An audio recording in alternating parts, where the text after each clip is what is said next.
If AI can already pass every exam, what exactly are we still testing children for? Because right now, millions of students are working towards a system that may already be obsolete.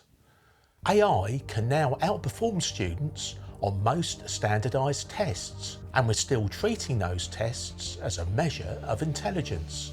That's not just outdated, it's a category error. Millions of children are memorising information for jobs that don't exist yet in a system designed before electricity. And that's not just inefficient, it's dangerous. According to the World Economic Forum, 65% of children in school today will work in jobs that don't exist yet. More than half. We don't know what those jobs are. We don't know what skills they'll need, and we're still not teaching them like we do. So in this video, I'm going to do two things. First, show you why the education system isn't just outdated, it's actively failing the next generation.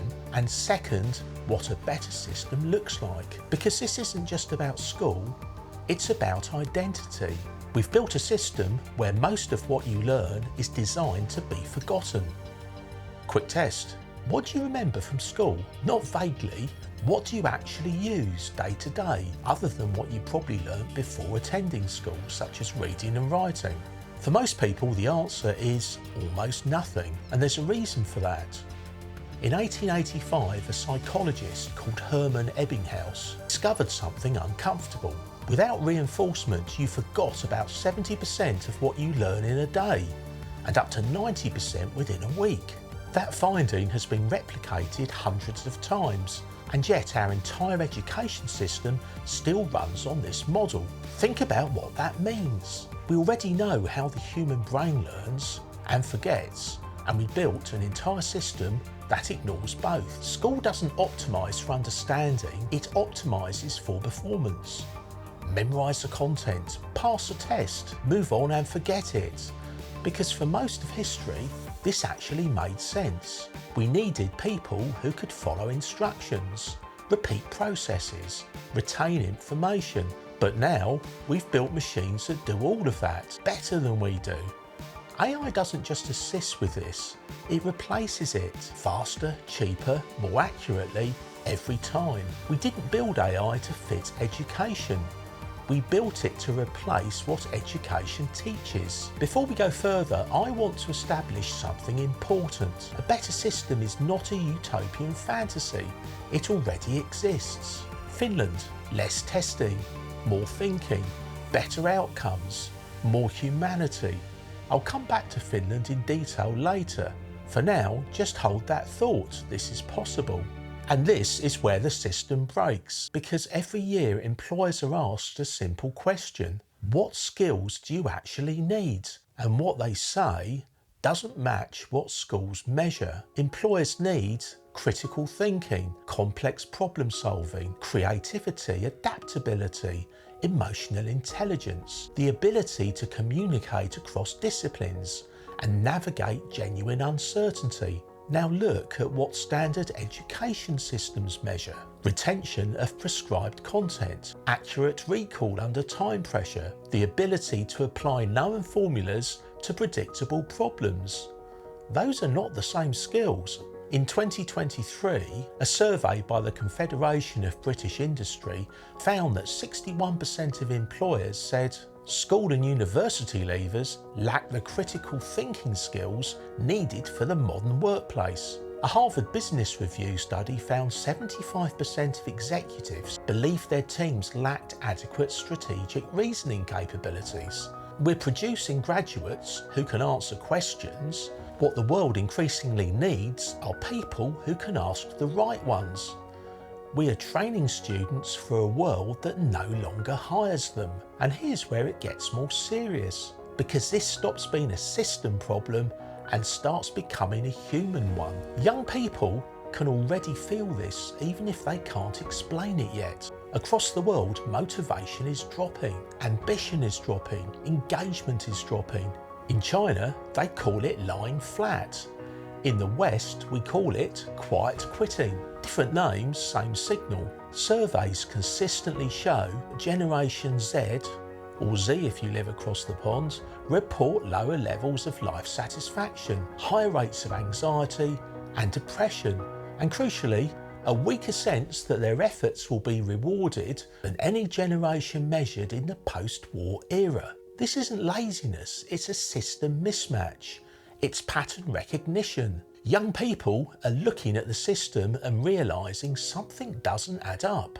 AI is not creating this disillusionment, but it's arriving into it like a lit match into a room already full of gas. Because we tell them something very specific. Work hard, get good grades, and everything will work out. But that equation is breaking, and when that breaks, identity breaks with it. Here's a question nobody asks at careers fairs. Not what do you want to do, but who do you want to be? Because for most of us, those two questions have the same answer. We don't just have careers, we are our careers. For most of history, work gave people a reason to exist. What happens when it doesn't? Now think about how you answer this question. What do you do? For most people, that's not just a job description, it's who you are. Work provides not just income, but structure, status, social connection, and a sense of contribution. Remove one of those and mental health deteriorates. Remove all four, and you are looking not at an economic problem, but an identity crisis at civilisational scale. If work disappears, what's left of who you are? In the previous episode with the mouse experiment, we saw what happens when meaningful roles disappear. No predators, no scarcity, and everything collapsed anyway.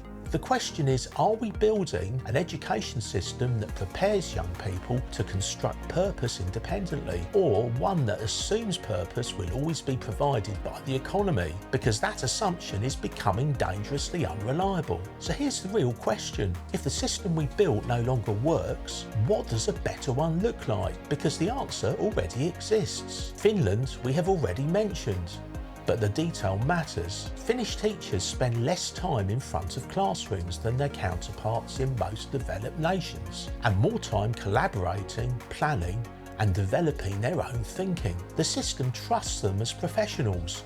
In return, the best graduates in the country want to become teachers. The pipeline of quality is self-sustaining. Singapore presents a fascinating contrast. Academically demanding, highly structured, intensely competitive. And yet, Singapore has spent 3 decades deliberately embedding critical and creative thinking into every subject through its Thinking Schools Learning Nation initiative. The lesson is not be Finland or be Singapore. The lesson is that both systems share a foundational conviction. Thinking is a subject, not a byproduct. You either teach thinking or you don't get it. Other models are worth noting too. Japan's emphasis on group problem solving and applied project work from primary level. Estonia's world-leading digital and computational literacy program, introduced when the country's children were still learning to read. None of these countries reinvented school overnight. Each made deliberate, evidence-led, politically courageous choices about what education is actually for. Now, the question currently making education ministries around the world deeply uncomfortable.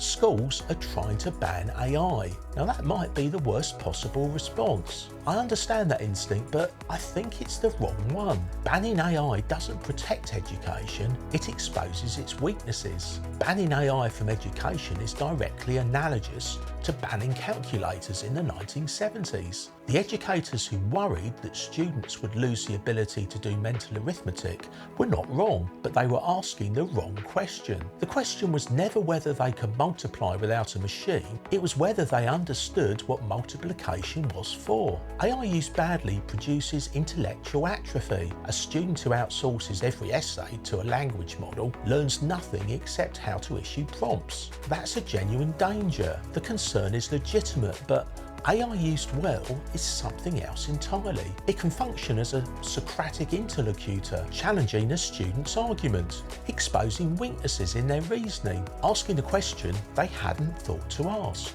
It can personalise learning at a scale no individual teacher can match. The tool is neutral. What determines the outcome is whether the teacher and the system behind them has a clear answer to the question, what are we actually trying to develop in this child? If the answer is the ability to reproduce content, AI is a catastrophic threat. If the answer is the ability to think, AI may be the most powerful educational instrument ever created. Now, there are 5 things AI can't replace. Not theoretically, structurally. 1. Empathy under pressure. Not sentiment, empathy. The ability to read a room, absorb someone's distress, and respond in a way that makes them feel genuinely seen. AI can simulate the language of empathy, it cannot feel the weight of it. A palliative care nurse, a grief counsellor, a teacher who notices a child is struggling before the child can say so. These roles are irreplaceable precisely because the human presence is the entire point. 2. Moral accountability. AI can recommend, it cannot be held responsible. In law, medicine and leadership, the ability to stand behind a decision, accept consequences, and be answerable to other human beings cannot be outsourced. 3. Genuine creative risk-taking.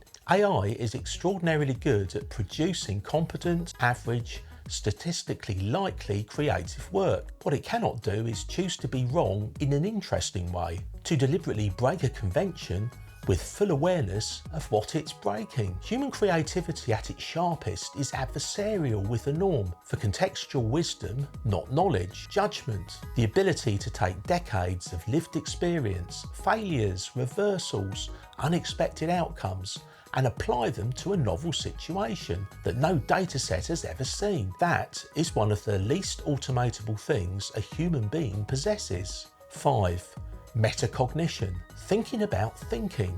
The ability to monitor one's own reasoning, identify bias, recognise the limits of one's knowledge, and ask, am I thinking about this the right way?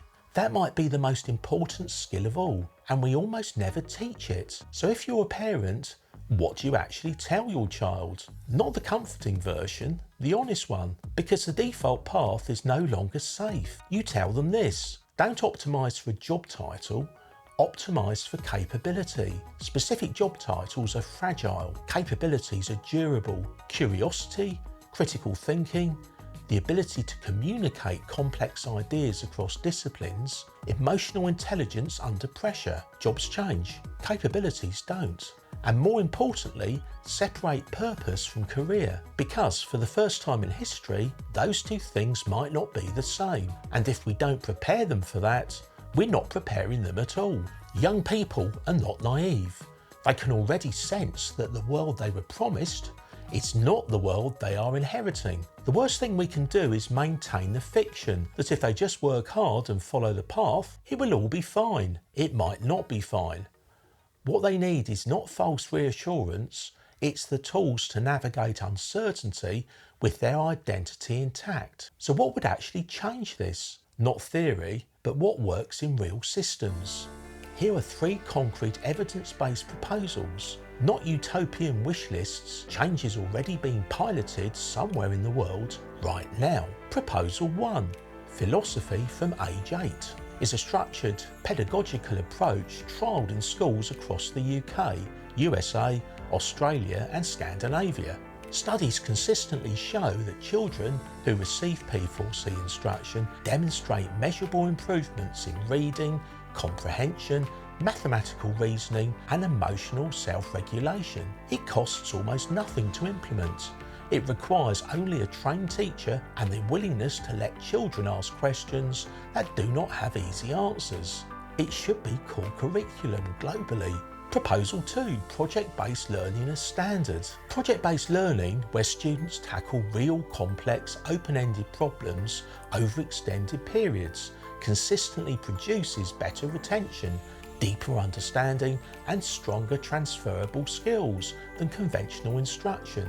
It should constitute at least 40% of curriculum time in every secondary school in the world. The objection that it's difficult to assess is not a reason to avoid it. It's an argument for changing how we assess. Proposal 3. Mandatory AI literacy. Not just how to use AI tools, Every child should leave school understanding how large language models work at a conceptual level, what the limitations of large language models are, how to interrogate their outputs critically, and what the ethical implications of widespread AI deployment look like. AI literacy is not vocational training, it's civic education for the 21st century. It belongs in every classroom on Earth. None of these require dismantling the entire system overnight. Each can be introduced incrementally, piloted rigorously, and scaled based on evidence. The question is not whether we can do this, the question is whether we have the political will to prioritise thinking over testing. And given that the alternative is graduating generation after generation into a world they were never equipped to navigate, the cost of not acting is considerably higher than the cost of change. We are right now at the only moment in history when this conversation is both urgent enough to demand action and early enough to still change course. The children in classrooms today will inherit whatever decisions we make or fail to make in the next 5 years. We still have time, but not much. The mice in Universe 25 had no one to tell them what was coming. We do. If AI can already pass every exam we set, and we still think exams measure intelligence, what exactly are we still testing for? I don't know the answer, but I think asking the question seriously, collectively, might be one of the most important things we do in the next 10 years. I'm Ian, this is AI Scrutinised. Thank you for watching.